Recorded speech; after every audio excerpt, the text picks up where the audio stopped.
How close, you mentioned this a little bit, that we've gotten relatively close to letting one of these things off the chain. How close do you think it's actually gotten? Not an accidental, like, whoopsie, push the wrong button here, but a targeted use of a nuclear weapon. I think we've come close a number of times.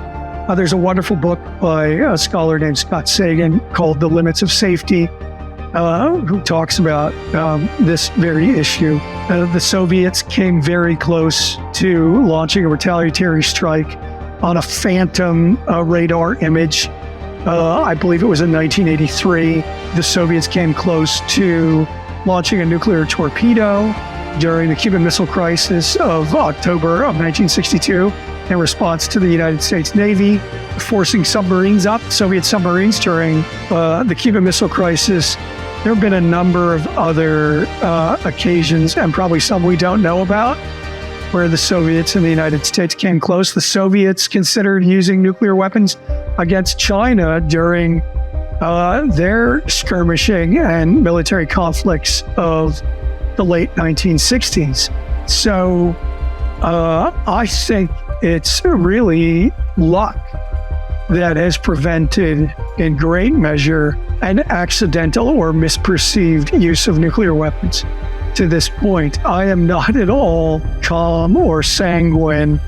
I don't suffer from the 40th Ford problem. I think that many people suffer from. I think the more countries that have their finger on the trigger, that have the capability, that have the means to deliver them, I think at a certain point, it's a near certainty. Now, I don't know.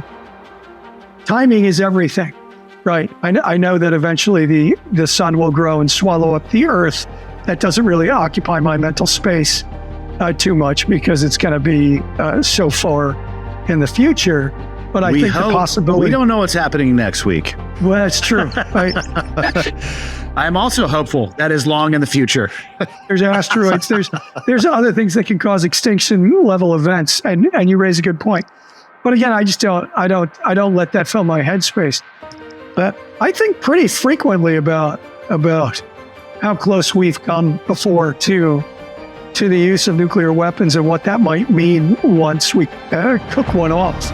And I think a lot about the current international environment and the incentives and uncertainties that have become injected into the environment recently, and how that might incentivize horizontal nuclear proliferation, and what that might mean for the likelihood of an accidental or intentional nuclear war.